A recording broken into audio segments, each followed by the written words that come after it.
So welcome to this event on editing Shakespeare's poems. I'm Lucy Munro and I'm based at King's College London, and I'm delighted to be chairing this evening's session. This is the second seminar in a special series that's running through this academic year on Shakespeare's poems, which is convened by Hannah Crawford and Elizabeth Scott Bowman. And there will be a further event before Christmas, which we'll say a bit about at the end of today's event, and then more events after Christmas as well. So do come along for those sessions as well. So our speakers for this evening have been asked to think about a number of things connected with the editing of Shakespeare's sonnets. They've been asked to think about things like editorial problems, the opportunities and challenges of glossing the sonnets, the things that are exciting or liberating about editing Shakespeare's poems, what we do with things like the history of reception, critical frameworks, readerships, editing as a creative practice, and the relationship between editing and teaching. And today's discussions will touch on some or maybe even all of those questions that pertain to the editing of Shakespeare's poems. So we'll have a discussion, we'll have a set of talks from our speakers, each of whom will talk for around 8 to 10 minutes. And then we'll have a broader discussion with the speakers and with contributions from everybody who's here, hopefully. And I'm going to introduce our speakers in reverse alphabetical order, just for a change. I'm going to say who they are and give you one or two highlights from their publication lists or their ongoing projects. And I'm also going to put a link to all of their faculty biographies in the chat bar, so you can get a fuller idea of their amazing work if you want to. And the speakers will then speak in that order. So in reverse alphabetical order, we have Emma Smith, who is Professor of Shakespeare Studies and Fellow Librarian at Hertford College, Oxford. Her most recent book is This is Shakespeare, published by Pelican in 2019, and she's currently editing Twelfth Night for the 4th series of Yard and Shakespeare. Our second speaker will be Cathy Schrank, who's Professor of Tudor and Renaissance Literature at the University of Sheffield. She's the author of Writing the Nation in Reformation England, which came out with Oxford in 2006, and the editor with Raphael Lynne of Shakespeare's poems for the Longman Annotated English Poets series, published in 2017. And she's currently working on a project on English dialogues. Lynne Magnusson is Professor of English at the University of Toronto. She's edited the Sonnets and A Lover's Complaint for the Norton Shakespeare 3rd edition, and is co-editor with David Shalkwick of the Cambridge Companion to Shakespeare's Language, published in 2019. She's currently working on a project on Shakespeare and the grammar of possibility. Our fourth speaker is Jane Kingsley-Smith, who is Professor of Shakespeare Studies at the University of Roehampton. Her most recent book is The Afterlife of Shakespeare's Sonnets, published by Cambridge University Press in 2019, and she's currently working on Shakespeare's Sonnets in Performance. And then finally, our last speaker will be Colin Burrow, Professor of English and Comparative Literature and Senior Research Fellow at All Souls College, Oxford. He's the editor of the Complete Sonnets and Poems for the Oxford Shakespeare, published in 2002. And his most recent book is Imitating Authors, Plato to Futurity, published by Oxford in 2019. His work in progress includes a volume on the Elizabethans for the Oxford English Literary History and an edition of the poems of John Marston for the Oxford Marston Project. And so we'll return to Emma and start with her. Thanks so much. It's really great to be here, and it's lovely to see so many people in the seminar. As Lucy pointed out, I'm a sort of Shakespearean theatre person, not really a poems person. And part of what I'm going to talk about in my introductory remarks is the gap between those two worlds. I'm talking about it with full sort of complicity, if you like. I mean, realizing that my own work and the ways I think are sort of part of that fissure that I want to argue has been a long time between the editing of the plays and the editing of the poems. I thought I would start with something about the history of Shakespeare's poems in broader canonical discussions of his work and in a broader idea of editing. And I thought perhaps I'd start with Edmund Malone in his 1790 edition. I'm doing that drawing on Margrethe de Grazia's very influential establishment of Malone as really the start of the framing of the Enlightenment view of Shakespeare and of scholarship, Shakespearean scholarship, but literary scholarship more generally. De Grazia, you may remember, reminds us that Malone was the first to emphasize the principle of authenticity in treating Shakespeare's works and the materials relating to them, the first to contain a dissertation on the linguistic and poetic particulars of Shakespeare's period, the first to depend on facts in constructing Shakespeare's biography, the first to include a full chronology for the plays, and the first to publish, annotate, and canonize the 1609 sonnets. And her book has as its aim bringing into full view, she says, the schema in which Shakespeare has been so effectively reproduced from the late Enlightenment to the present. So Malone is what de Grazia sees as kicking off really editorial theory, the placing of Shakespeare's, the placing of Shakespearean scholarship ever since. And that made me think that looking at the place of Shakespeare's poems again in Malone's edition might be worth thinking about. And of course, Malone is building on a tradition of absence.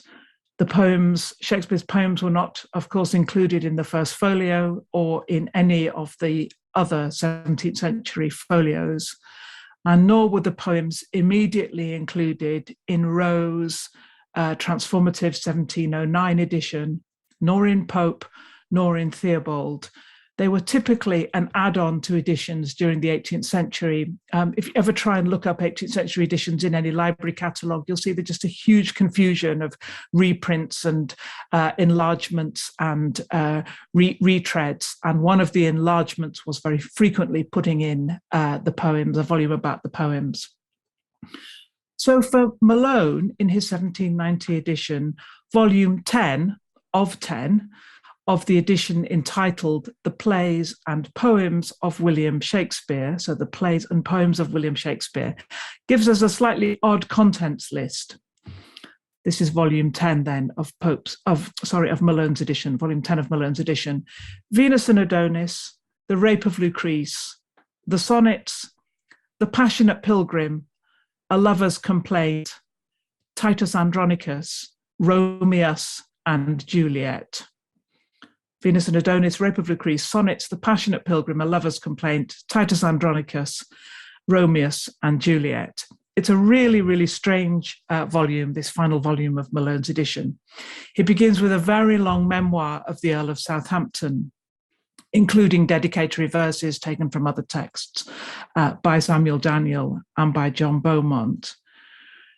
He annotates Venus and Adonis and Lucrece with a majority of notes finding parallels with the drama, with Shakespeare's drama.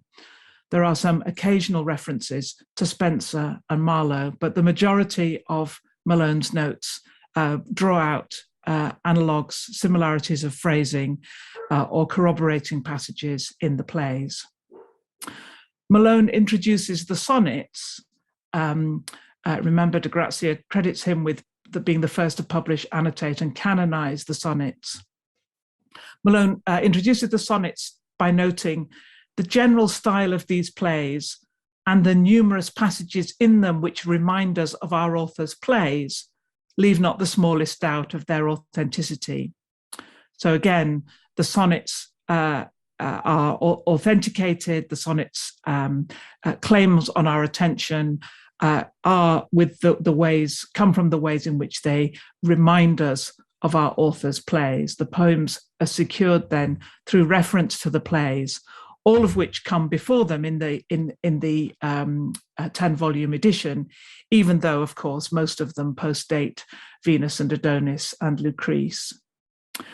when he praises A Lover's Complaint, Malone may have canonized the 1609 sonnets, but he didn't put A Lover's Complaint alongside them. That's put elsewhere as a sort of freestanding poem. Praising A Lover's Complaint, Malone imagines it as a tableau. He wonders why painters have not picked it up, but we could even see it as a kind of play. Malone imagines the figures of the lady and the old man standing by the riverside, Shakespeare reclining on a hill. It's kind of weird image of that poem. But the role, I think, of the poems in Malone's sense of Shakespeare's career and his canon, and thus in the longer history of Shakespearean editing, I think is most interestingly pointed by what follows them in the volume, Titus Andronicus. Malone is absolutely adamant that Titus Andronicus is not by Shakespeare. He keeps writing that at every turn. Almost the entirety of his introduction is why, not exactly why, but just that Titus is not by Shakespeare. All of his notes are that it isn't, and his end note is also the same. But it begs the question, which he sort of answers, why he's included the play at all. And clearly it's an afterthought. I had once intended not to have admitted it into the present edition, but that every reader may be enabled to judge it for himself, I have inserted it here, having first placed our author's poem as a barrier between this spurious piece and his undoubted dramas. So I have placed our author's poems as a barrier between this spurious piece and his undoubted dramas. It's a really interesting idea of how that volume is working. The poems as a buffer zone, as the kind of contact zone between the inauthentic and the authentic, between the non-Shakespearean and the Shakespearean, even though Malone does not question whether the poems are fully Shakespearean. Nevertheless, he's deploying them somehow as a kind of limit case, or as an airlock between the illegitimate Titus and his undoubted dramas. The volume is completed with Brooke's Romeus and Juliet, Brooke's long poem, the major source for Shakespeare's play, being, Malone says, almost as rare as a manuscript. I shall give it a place here as a proper supplement to the commentaries on this tragedy. I think supplement, it perhaps in its Derridean sense, the logic of supplementarity might be a productive way to think about the role of Shakespeare's poems in complete editions of his works from Malone onwards.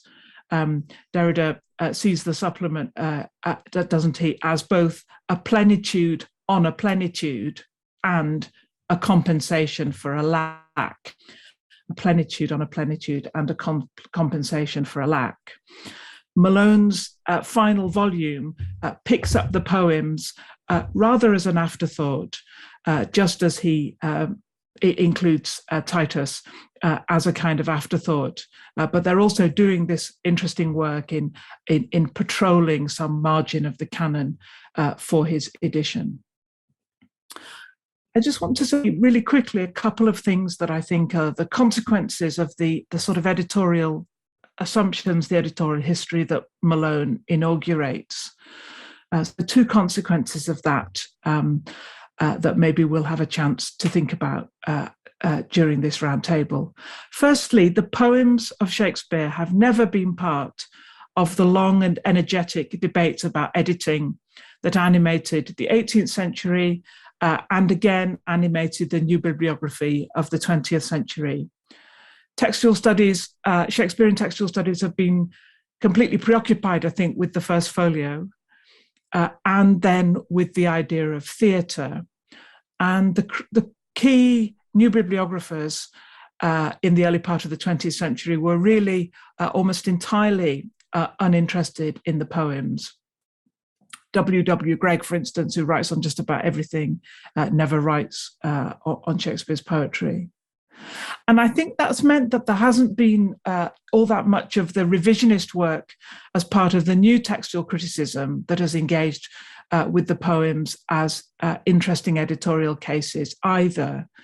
The work that has changed Shakespearean editing over the last 25 or 30 years has been built on, I guess, three main interventions. One, the place of theatre.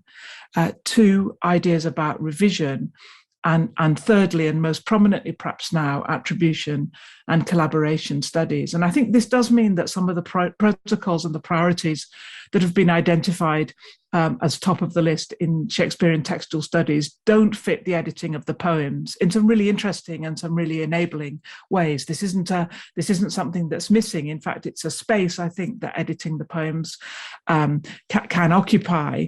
And perhaps maybe it's too idealistic, but to say that a space which is a little bit less contested editorially and therefore has space for some creative contributions. I think the poems, Shakespeare's poems, have undergone some really interesting changes in their definition, whether they are a single volume in multi-volume editions, the kind of fuzzy edges of what those titles include. Sometimes poems explicitly exclude sonnets, and sonnets are sonnets themselves, sometimes not. There were no sonnets in the Arden II edition, so no edition of these poems as part of that really important mid 20th century edition. The role of a lover's complaint, has only really been secured in relation to the sonnets very recently, from the 1990s and onwards.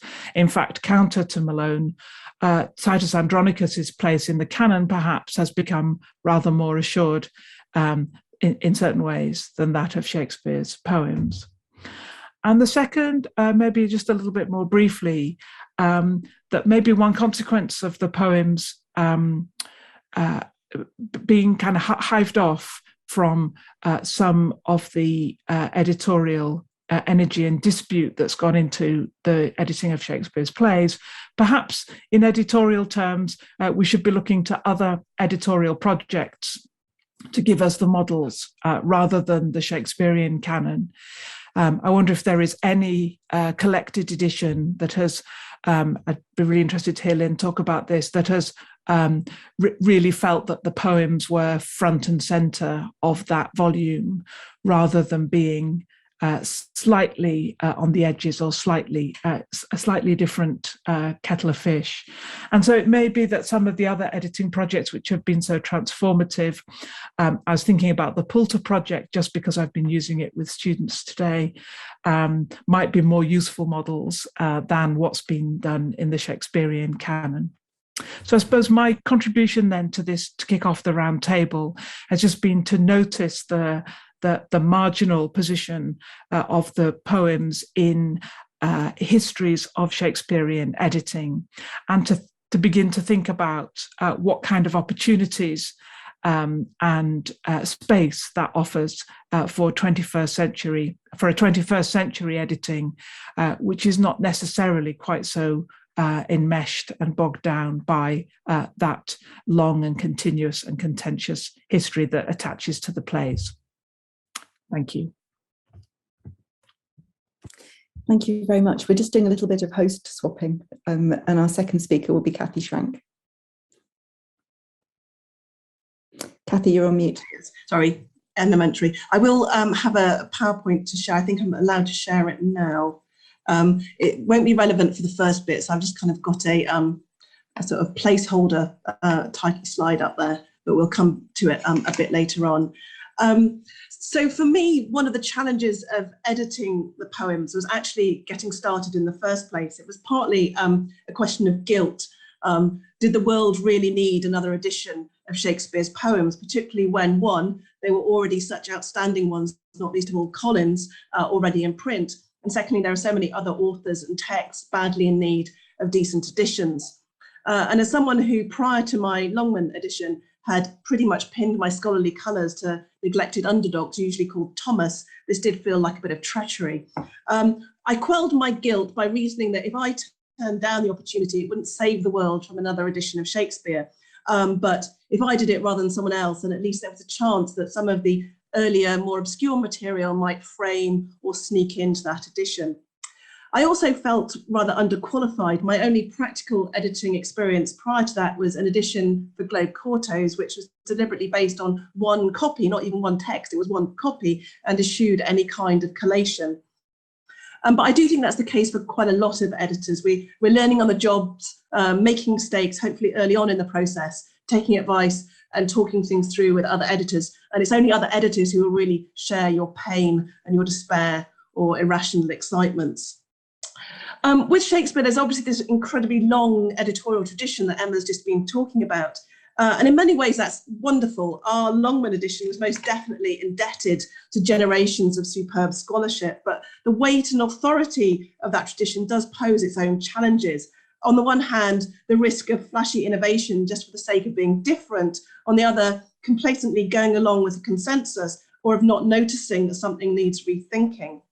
So in terms of avoiding that Scylla and Charybdis of newfangledness and inertia, I like to think that our edition was saved by a number of factors. First, the incredibly learned and attentive general editors, Paul Hammond and David Hopkins.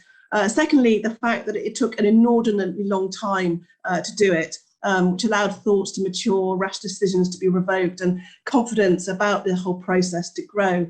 And thirdly, Raph and I were fortunate enough to be doing the project just as amazing digital resources were coming online. And that enabled us to find and check more things with much greater speed.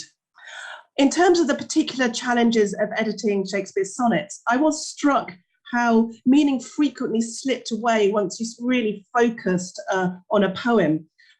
Things got more complicated once you started looking at the grammatical pieces, not less so. And that was a very different experience from editing Coriolanus, which I did simultaneously for part of the project for Norton 3. I was also producing a modernised edition, which of course produces its own particular challenges in terms of fixing ambiguities. I want to illustrate some of these issues by using Sonnet 126 as a lens for thinking about textual cruxes and whether I was conscious or not of Shakespeare's work as a poet whilst I was editing, and also a little bit about editing as a creative process. And Sonnet 126 also has a number of textual cruxes which reveal the potentially flattening or fixing effects of modernisation. That fixing effect can be seen in line 4, Lovers Withering. Since, like my teenager's texts, early modern English lacks a possessive punctuation, a possessive apostrophe, this leaves open how many lovers we actually have atrophying. Is it one or many? A modernising edition can't be neutral on that.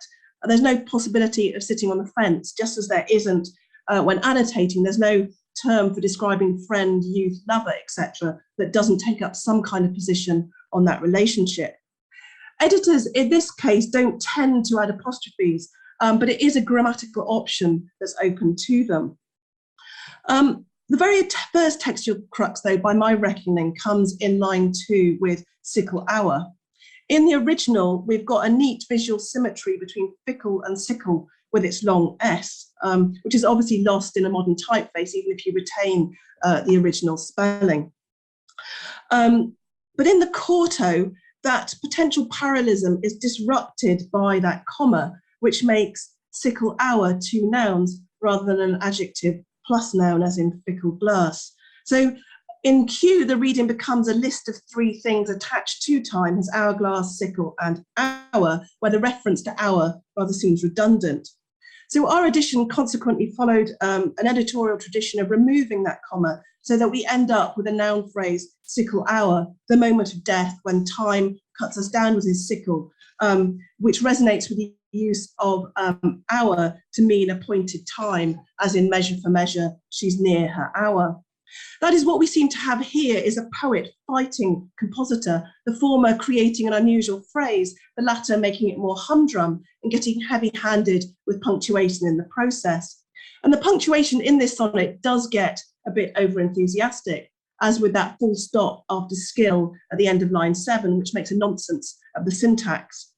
And while Shakespeare makes much less use of elision than a sonneteer like Philip Sidney, the end-stopping habits of both Q's compositors definitely exaggerate that feature.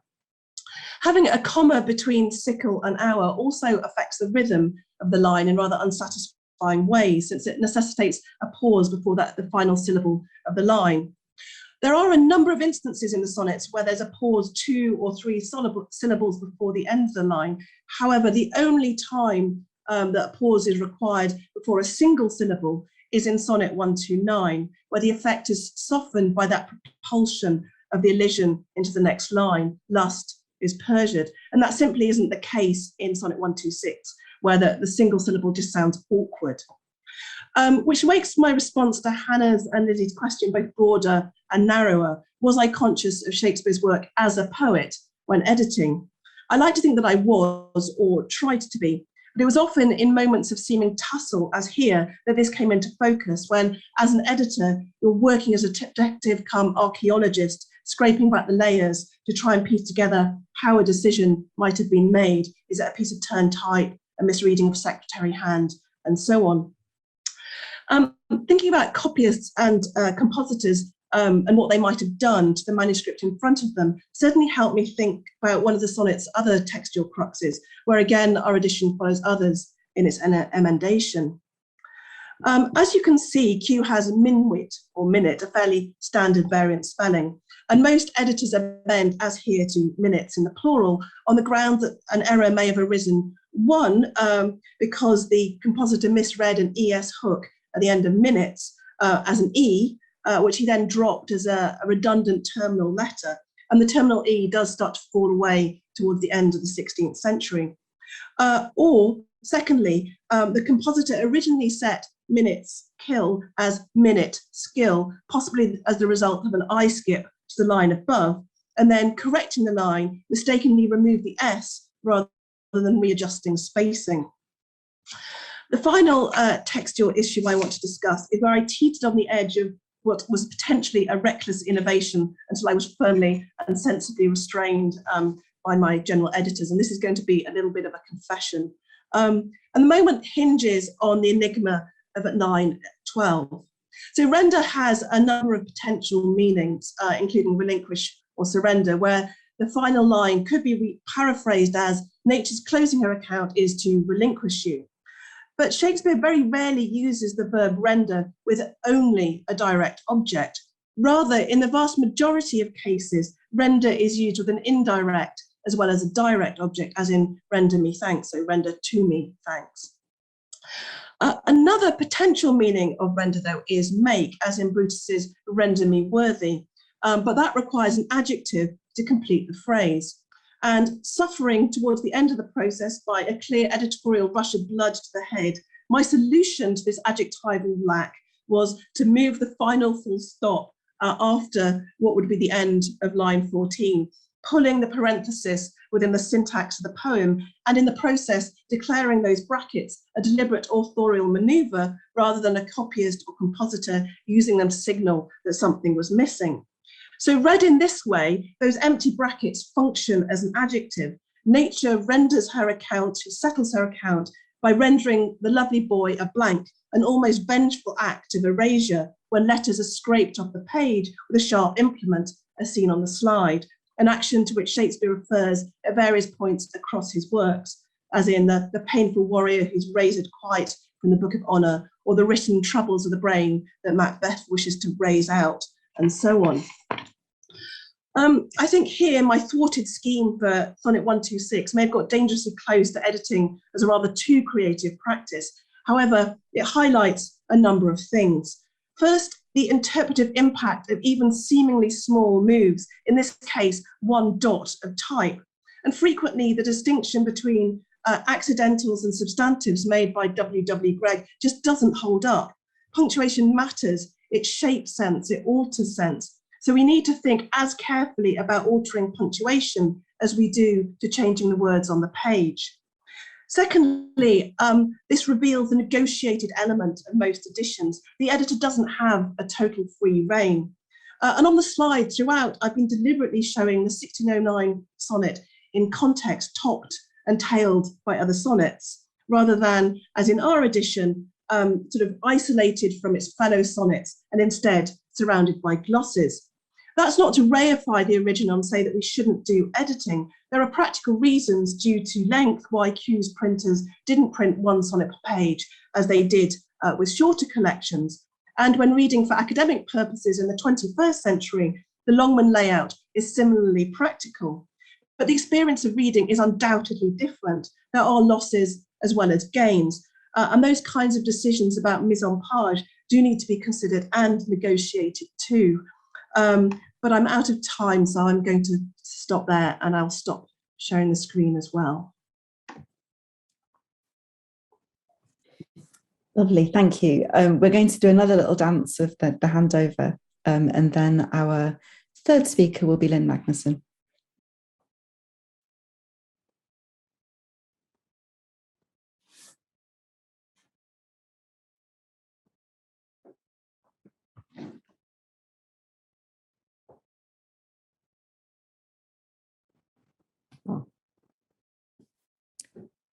So I'm focused on Shakespeare's sonnets.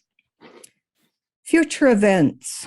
One of the most thrilling features of Shakespeare's sonnets is their reach into the future, their summons to an age unbred.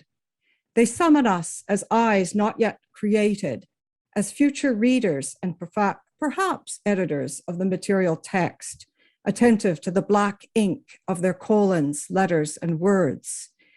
Even more potently, they summon our uncreated breath to renew their own breath of life, our tongues and mouths to awaken their lines as utterances, as ever-living speech events.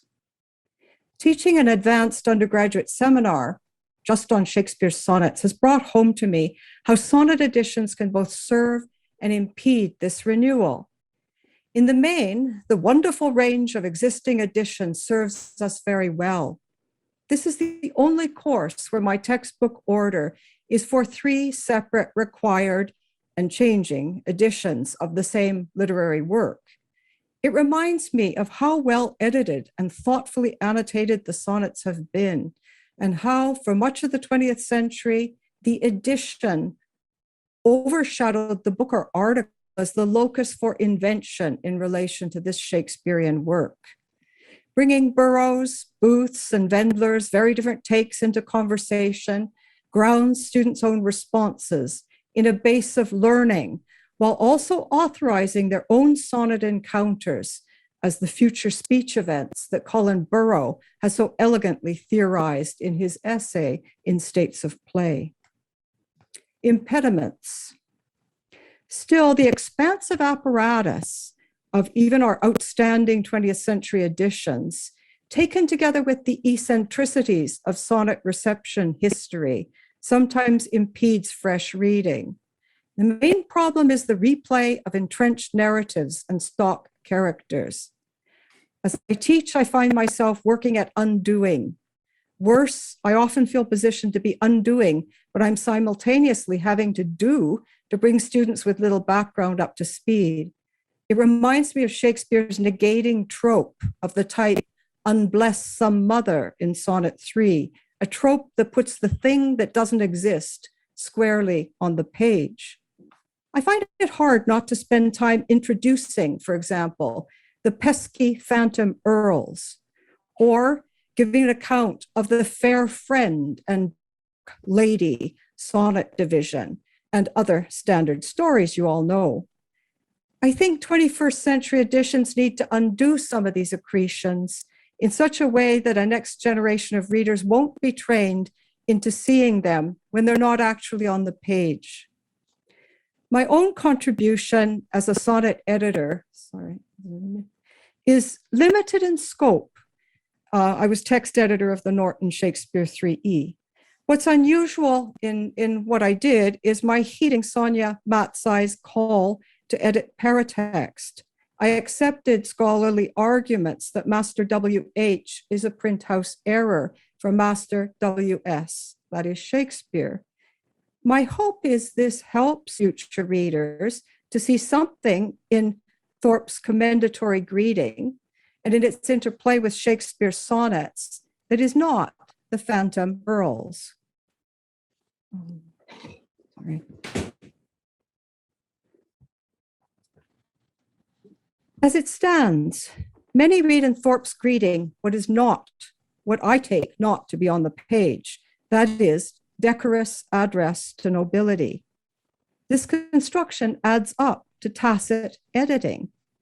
The complimentary patron dedications in Shakespeare's day do not address earls as master, a form that acknowledges gentle status ascending only as high as esquires, is a truth that pretty well all the world well knows, even if few know well to shun this particular conjuring feat in reading the sonnets. Sorry. Emending for the obscured obvious and extending Don Foster's well-reasoned argument, I hear language resonant with the Book of Common Prayer and with Shakespeare's own strategies of praise. As Thomas Thorpe greets Master William Shakespeare as the author, the sole creator of his ensuing sonnets, he pays Shakespeare the compliment of using his own preferred form of address, that is, master, registering the gentlemanly status that the poet has aspired to and achieved. He wishes him all happiness in this life and that eternity in the life to come promised by our Lord, Almighty, ever-living God, maker of mankind, as the Book of Common Prayer puts it.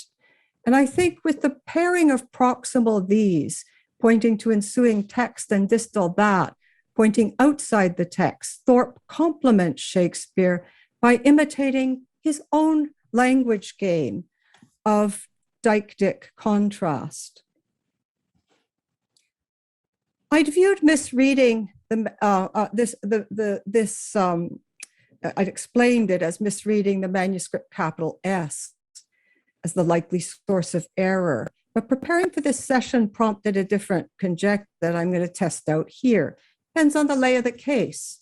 Discussions of 16th and 17th century English lay of the case, type case, generally project back to the Moxon illustration dated 1683, or the 1755 illustration in J. Smith, The Printer's Grammar. But alternative models do exist, including this German example. As Philip Gaskell said on the evolution of the lay of the case, the earliest evidence suggests the single lay preceded the double lay. In 16th century illustrations, all appear to represent single cases. Earliest certain evidence of the divided lay is in a fine Dutch plate of 1628. And he remarks that the English version may have developed later than the French. The German version stayed with the single lay. Gaskell speculates, it is tempting to suppose that there may originally have existed a primitive single lay with the capital letters across the top and the small letters beneath it. If this lay did exist, printers would have made changes in response to changing needs that would have resulted in the single lay eventually of the early 17th century.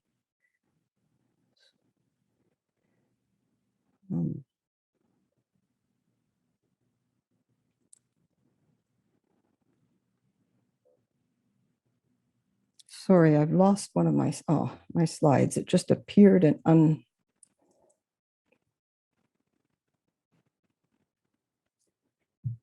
Could a 1609 English typecase then in Eld's print house have reflected this lay for capital letters?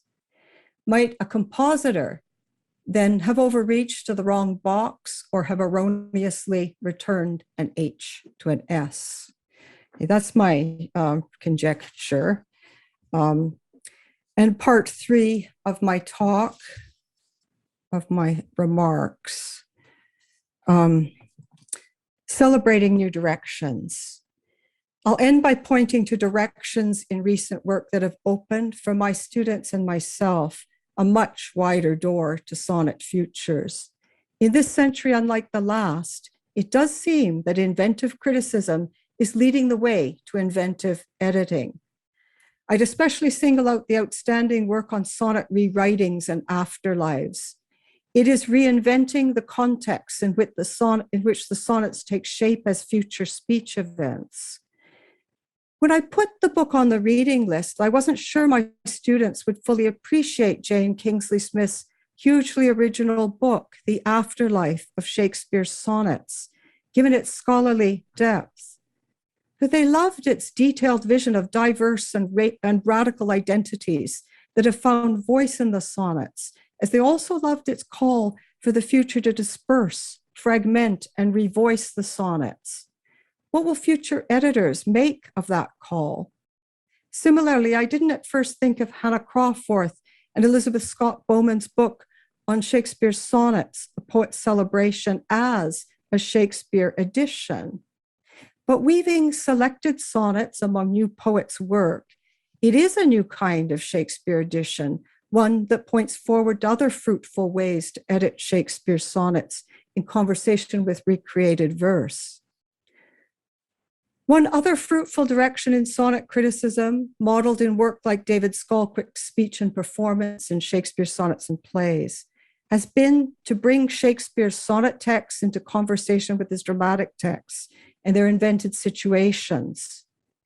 My mentor, Sheldon Zitner, long ago reflected on how Shakespeare himself, workshopping sonnet situations in All's Well, listened to the sonnet's emotions resonating in an unaccustomed female mouth. The I of the sonnets he wrote is himself a kind of Helena, a provincial gaming entree, a provincial gaining court, entree into court circles by virtue of a rare skill, forming passionate attachment beyond his sphere. I'll end by mentioning my excitement at looking into the new chronological edition edited by Paul Edmondson and Stanley Wells, All the Sonnets of Shakespeare, which gives textual habitation to many of these promising newer critical directions. It disperses the sonnets in a well-reasoned way. It disposes of the earls altogether, with Thorpe's epigraph as well. It undoes the two-addressee assumption that has gone hand in hand with the fair man, dark lady narrative. It invites a new look at sex and gender, and it brings the sonnets into conversation with the plays, including Edward III. It seems well worth attention, even as it opens the door to other imaginative future prospects for editing Shakespeare's sonnets. Thank you.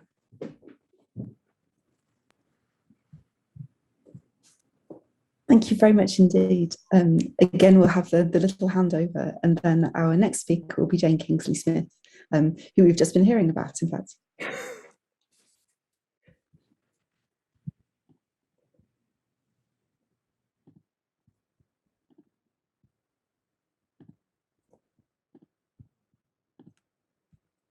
Okay, thank you so much. Can you see that? Is that working? Can you see us? The film Nomad Land? Yes?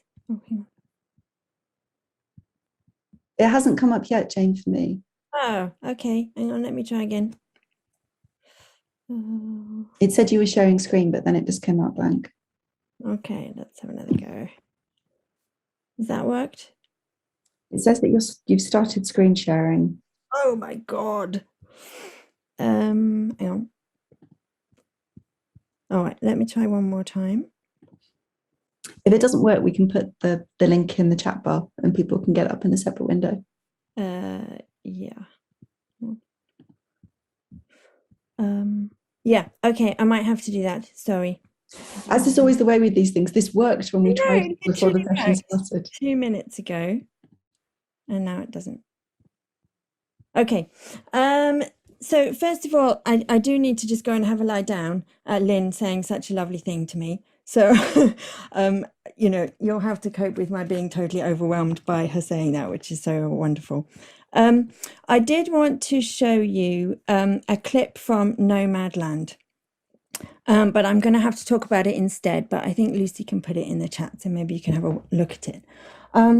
So the two questions that I was going to think about in relation to the roundtable were how reception alters my reading of the sonnets, and what questions that might potentially raise about editing them, and also what particular challenges the poems might pose for editors. And obviously I haven't edited them yet, so this is slightly speculative, but I'd be really fascinated to know about what these editors think. So the clip that I was going to show you is from Chloe Zhao's film Nomad Land from 2020, which you might have seen. Involves Frances McDormand playing a woman who's to some extent kind of out of time, in the sense that she exists beyond the narratives that have been written for her, that she expected to live within. So her husband has died. She's lost her job as an English teacher. The town she used to, that she lived in, has lost its postcode and has basically no longer exists on the map. And so she becomes a kind of nomad who travels across the great American West. And in the clip that I was going to show you, it's one version of the trailer, and it features Sonnet 18 at its heart, which you all know is Shall I Compare Thee to a Summer's Day. Now, what's interesting about this is that I particularly dislike this sonnet, and I gave it a really hard time in my book. And a number of people came back to me and said, that's my favorite sonnet, you've broken my heart. But I think sometimes reception can absolutely reinvigorate our experience of a poem and offer kind of perspectives that we might never get to, no matter how much kind of brilliant erudition we read. Sometimes it just takes another person breathing, kind of vocalizing a poem to radically transform how you think about it. So the way that it's used is this character Fern approaches a young man, and she's recognized him from her travels, and he offers her a lighter, and she offers him in return a poem, because he's having problems communicating with his girlfriend. She says he can't really think of anything that she might want to hear about from him in his letters. And Frances McDormand then launches into Sonnet 18. I mean, to be honest, she could imbue a shopping list with passion and intensity. She's so extraordinary. But what is particularly interesting is that the sonnet starts off as something that she speaks, and then turns into voiceover, and there's a montage of images from the film, which include a number of images of old women having kind of face masks put on. There's Fern touching hands with a sleeping infant. There's images of kind of sunset and a seascape. But one of the things that's particularly fascinating about it is the way that she reads the final couplet. So long as men can breathe or eyes can see, so long lives this, and this gives life to thee. Now, I had never read the sonnet and put any kind of emphasis on life in that final line. And that intonation is kind of revelatory for me, as is the fact that the poem is being read by an older woman to a younger man, but as a kind of form of transmission to the younger woman that he's writing to. So it's become a poem between women. And one of the reasons I think this is kind of extraordinary is because the sonnets kind of themes of aging, I suppose for me, have always been kind of subordinate to their erotic agendas, to their romantic, seductive purposes. But hearing Frances McDormand read them kind of opens up a whole different space for me in terms of the gendering of the sonnets, and in terms of how they address ideas of kind of women's invisibility as they get older. And this particular experience that I don't think I've ever encountered in the sonnets. And it did resonate with me in terms of the work I've done on reception. where often women readers and writers don't embrace the sonnets with as much fervour as they do the plays. So this particularly in the 18th century, the kind of era of bardolatry, women writers tend to avoid the sonnets. And this is partly, I think, a consequence of canonical models and a lot of the things that Emma was talking about. But I think there's also a sense in which they don't touch on female experience to some extent, and that this is a way of thinking about that anew. One of the interesting things about the way that the film uses the sonnet is that it doesn't advertise that it's by Shakespeare. Now, obviously, the trailer is using Shakespeare's cultural capital to sell the movie. I mean, there's no question about that. But as Fern speaks the sonnet to the young guy, she doesn't identify it as a sonnet by Shakespeare. It's just a poem. And that kind of blankness seems to be the kind of precondition for it being allowed to have all these other resonant kind of meanings. And that did chime for me in the reception work I've done, particularly thinking about Virginia Woolf, as she uses Sonnet 98, "From you have I been absent in the spring," into the Lighthouse. It's really interesting. If you look at the holograph manuscript of To the Lighthouse, Woolf initially has Mrs. Ramsay reading this poem, and it says, there's a line about from the sonnets of Shakespeare. So she includes the name Shakespeare and the identity of the sonnets. But you can then see that she's crossed that out. And in the final printed edition of To the Lighthouse, there's no reference to the source of the poem, other than it being described as from an anthology of poems. And it seems that that kind of erasure or cancellation of Shakespeare as author, with a capital A, is the kind of precondition for it being used to describe a kind of erotic, romantic, more kind of feminized vision. And that's one of the things that I found really interesting about the film clip. And it also illuminates some of the different functions of the sonnets, which David Shelquick has talked about so brilliantly in his book on speech and performance. So one thing it does is the way that Fern recites it is as a memento. So she recalls that it was part of her wedding vows. So the act of giving it life, breathing life into it, literally intoning that word life, is a memento or a reminder of the moment of her wedding and of her relationship with her dead husband. So she embodies that, I think, often quite kind of cold injunction in the sonnets to remember me, to remind yourself to speak my name. It's also used as a gift. It's something that she gives the young man because he lacks eloquence or articulacy, and that reminds me of raises the question, I think, of why Shakespeare wrote some of these sonnets in the first place.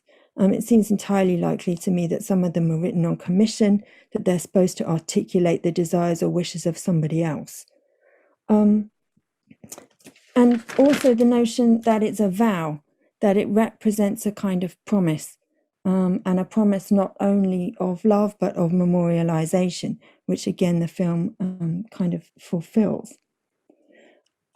So the question, I suppose, of how this might be incorporated in an edition, I mean, you might well not want it to be, but how does it chime with editorial practice around the sonnet?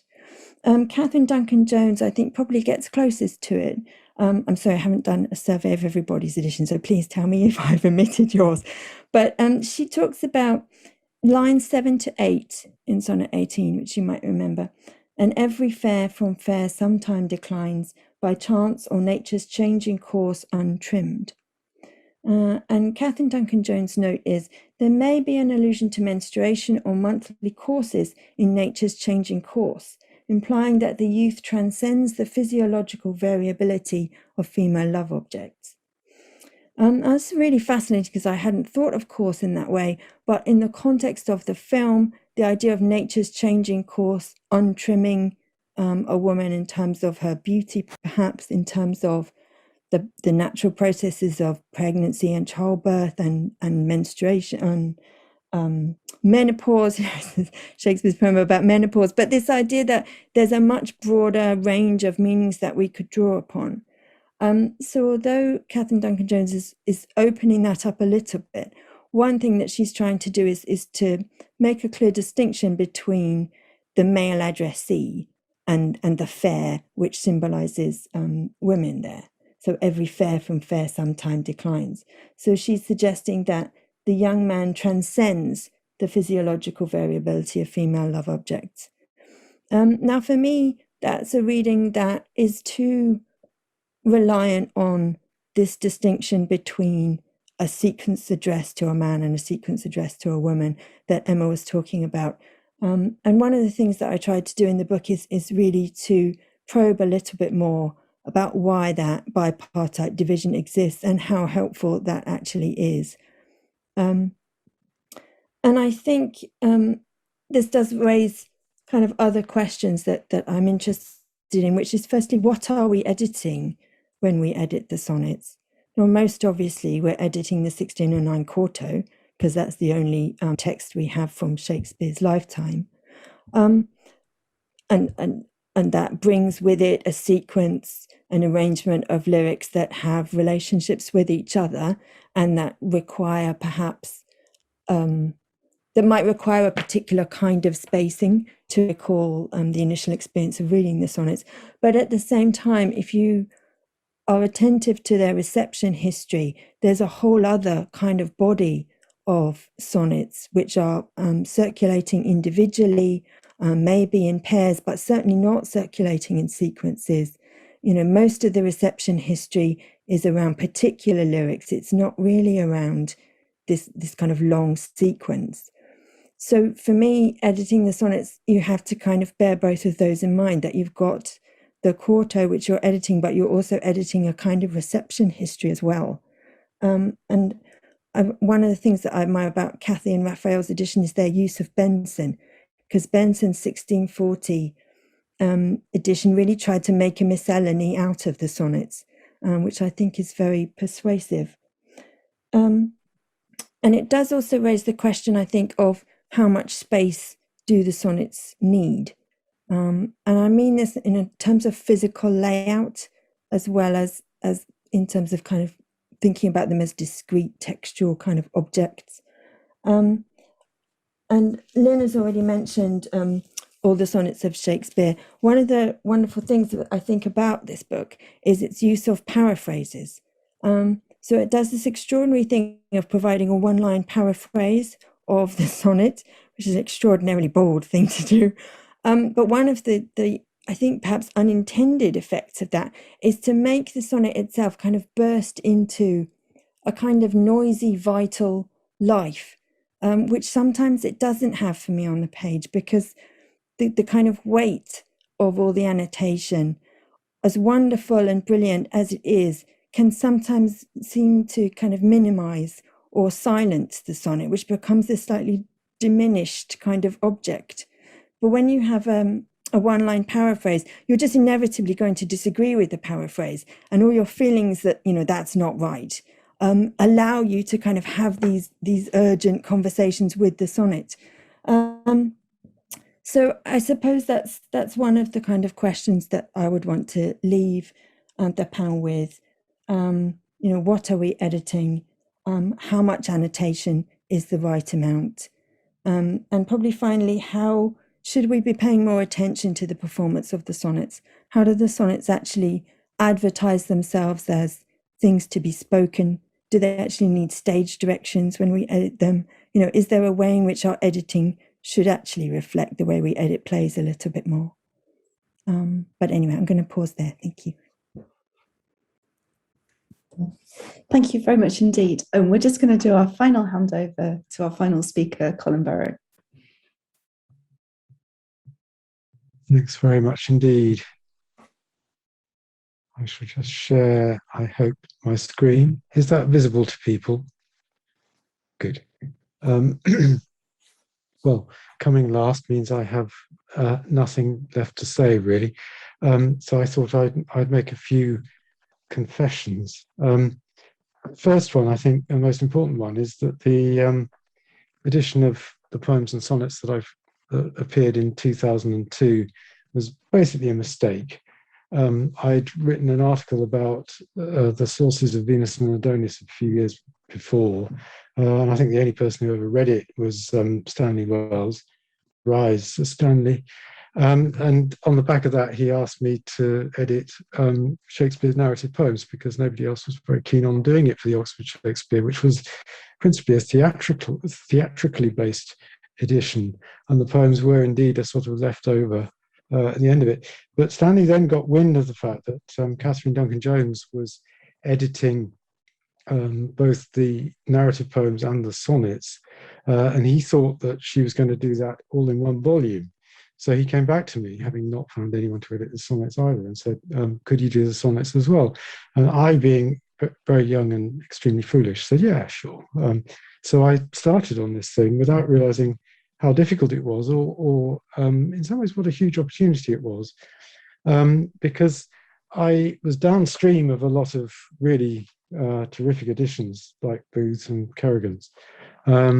I was working just at the point where the OED was available on a CD-ROM. I don't know if any of you are old enough to remember CD-ROMs, but they were sort of round, you know, and silvery, and they always stuck. And I thought, you know, I could do things with definitions and so on with that. And as I worked on it through from 1996 to 2002, I got more and more terrified by the number of different resources and editions and stuff that were coming out across that period, changing the ground constantly underneath my feet. But my main ambition really was to try and present the non-dramatic works, as they used to be called, as a poetic oeuvre. And that was the core of the opportunity given by that invitation to do the edition. And one of the things that, as Emma said, used to happen with the poems and the sonnets was that they were put in appendices in collected editions. And the origin of that actually wasn't the fact that they were regarded as marginal to Shakespeare's output. The origin of it was that their copyrights were still being sold by publishers. They were still viable objects of property. And so they weren't part of the first folio, and they weren't part of the 18th century editions because of complicated chains of transmission and the copyright of Benson's edition. And I was trying really to say, look, this is a body of work, and some people picked up on that. Lucas Irving, Shakespeare as a literary dramatist in particular, and Patrick Cheney. And as well as that, I wanted to reduce the volume of commentary to a fair degree. I mean, as Jane says, you can get choked reading editors. I didn't always succeed.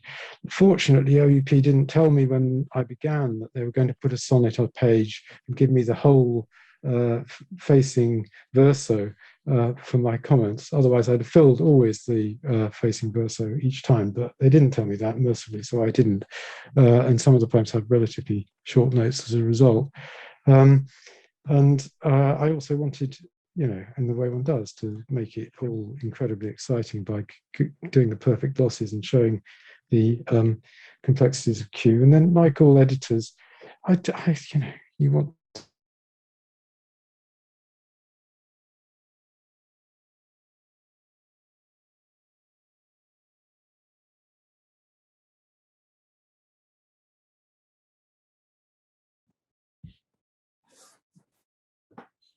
I think Colin's frozen right on the point where he was going to tell us about his general editors, which is a terrible cliffhanger.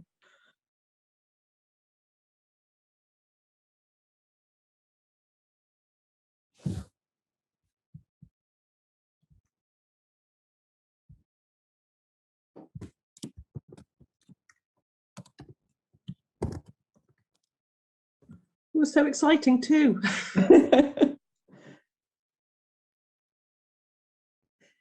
I've just sent him a direct note saying that he's frozen at our end, just in case he was happily talking and not realizing that anything had happened. I think he might have left, gone out and come back in again. Ah, here we are. I'm sorry about that. Colin, you froze just as you were about to tell us terrible things about your general editors.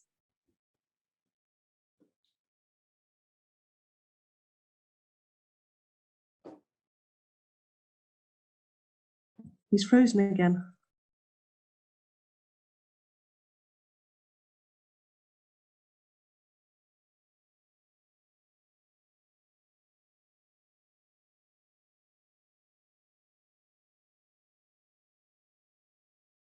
completely frozen.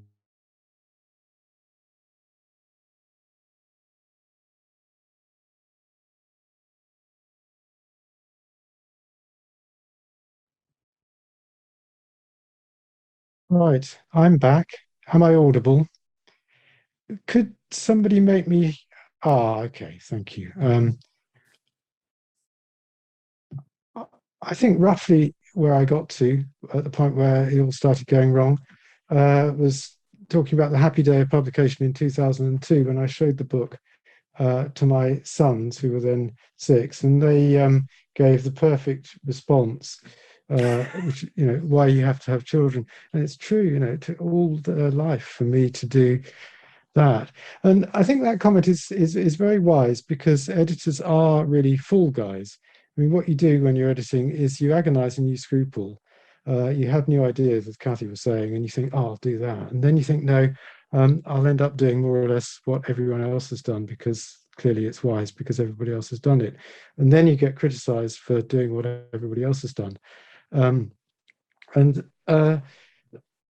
By the 1990s, not only was it the period really of peak sonnets, it was also a period of peak anti-editor speak. And the particular target was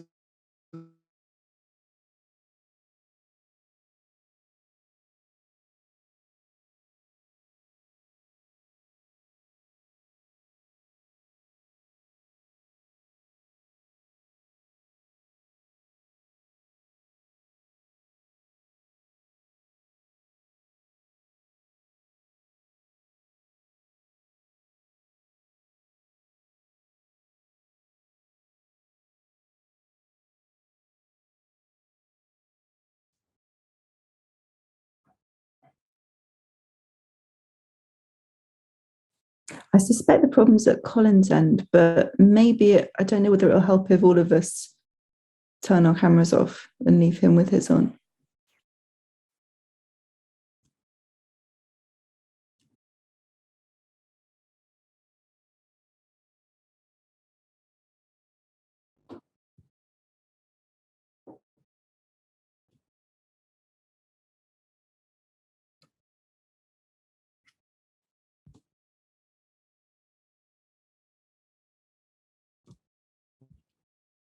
So I think we're just waiting for Colin to come back.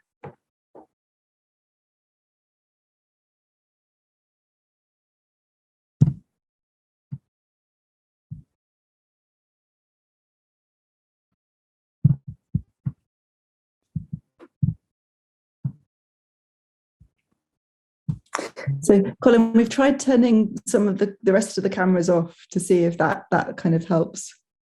That's very kind. Could I again be made host so I can share my screen again? I am sorry about this. I don't know what's going on. I've never experienced the like. It seems to be whenever you're about to say something potentially scandalous, you seem to cut out. Yeah, it's good. It's good. Anyway, there's the title page of Malone's 1790 edition, and I tended in my edition to follow Malone's substantive emendations, and even when they are contentious. So in 129, line 11, a bliss in proof and proved a very woe is Malone's emendation of Q at that point, and I follow it. I don't have any regrets about doing so, despite the fact that Randall MacLeod described that emendation as stupid. I don't think it is stupid. I think it suggests that that a compositor just made an error on the in transcribing an abbreviation, in taking the letter A as an abbreviation for and, which is a very easy mistake to make. But I think while I was happy to follow Malone in those emendations, I think I was often too unsuspicious of him, despite having read all the sort of anti-editing screeds, because and you can see an example here.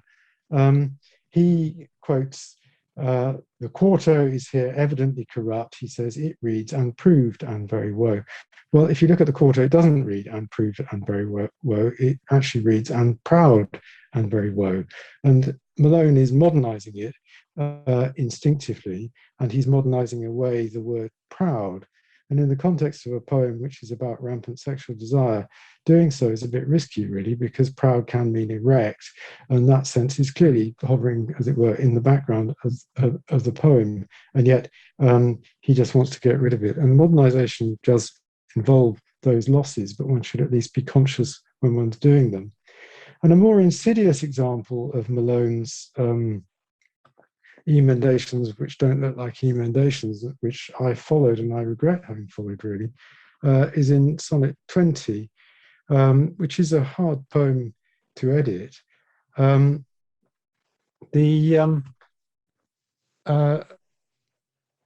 Here, what Malone does is create a great smokescreen of distraction by inserting in footnote 4 a disavowal of any sexual sense possible in the word prick, which seems to be a disavowal which is non-viable, because it clearly does have a sexual sense in this poem, and just as the prick is to nominate by a punctual mark, quoting Stevens at that point. And he doesn't make any comment at all on what are, in effect, substantive emendations he makes to the final line of the poem. And what he does is insert a comma after the first love, and then he inserts an apostrophe into loves. And just by modernizing, is it, amending, is it, in that way, he emphatically establishes that use is use rather than use. That's to say that it's a noun and not a verb. And the implication of that, in turn, is that the final line disavows homosexual interest or homosexual activity between the young man and the speaker, and that it is heterosexual sex that's being talked about. So thy loves use their treasure means your mistresses use your penis, and I, by implication, don't. And the unmodernized text allows for much more unruly readings in which use is potentially a sorry, I'll just throw the phone away. It's really going well. Where use is a verb rather than a noun. And I think really, in effect, edited that out, and I added a little note which compounded the problem by offering 3 different interpretations of line 14, all of which only allow for heterosexual activity and not homoerotic activity. And that, I think, was bad.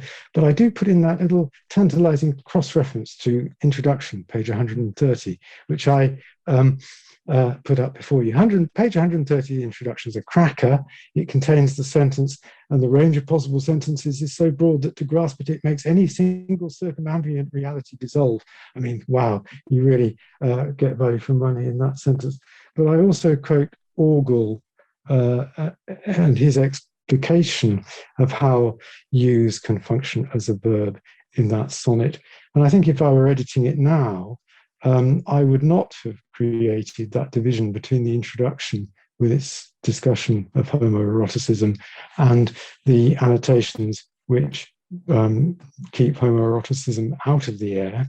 I'd have produced a note that looked a bit more like this, which acknowledged the fallibility of modernizing texts and the way in which they close down opportunities for interpretation and also opportunities for thinking about different forms of sexuality. So that is how I would have done that now. I don't think I neglected the homoerotic component in Sonnet 20 because I'm an evil person, or was an evil person in 1996 or 2002 or whenever I did it. I think it was more of a consequence of editing within a tradition. And Randall MacLeod has said that editing in our tradition is largely hearsay, which suggests that editors are all zombies. I think that's not quite right. That, as Cathy was saying, really, that editing in a tradition necessarily displays both of two radically divergent characteristics. The first is that you're prone towards slavish following, and the second is that you're driven by uncontrollable rivalry. You want to do something new and different from everybody else. And I knew when I was editing these poems that I was editing the Oxford edition of Shakespeare's Sonnets and Poems, which was not the Arden edition of the Sonnets and Poems. And Katherine Duncan Jones's edition emphasized three main claims, but each of which I think is questionable, but which together I think are untenable. The first is that Mr. W.H. is William Herbert of Pembroke. Second is that the sonnets were authorized in their publication. And the third is that they relate a homoerotic love affair, which was probably consummated, although Catherine Duncan Jones temporizes a bit about the latter. And it seems to me that you can't have all of those three things going on in a period where homosexuality was a capital crime. And so I was very keen to tread my way around complicating what seemed to me to be Katherine Duncan Jones's excessively categorical claims in all those areas. And I think my notes on Sonnet 20 are in part collateral damage as a result of that battle. And I think editing is hearsay in that editors do inconspicuously or conspicuously steal from each other continuously. But editing, as you can see in Malone's rows with Stevens, or any editor's row with any other editor, is also rivalrous in part, and is also in part commercially driven. And I don't have any great solution to this, because I don't think you can get away from either of those tendencies within editing. And I think that editors will continue consciously to differentiate their texts from those of their predecessors, and that's going to bring hazards with it. They also, I imagine, will continue unconsciously to replicate the invisible violences done to Shakespeare's text by earlier editors, because really, sadly, and this is a confession of an editor, that is what editors do. Thank you very much. Sorry about the interruptions. Thank you very much indeed. And it's inevitable, I think, in any event with lots of moving parts, that there will be some kind of tech issue. So thank you very much for kind of sticking with it.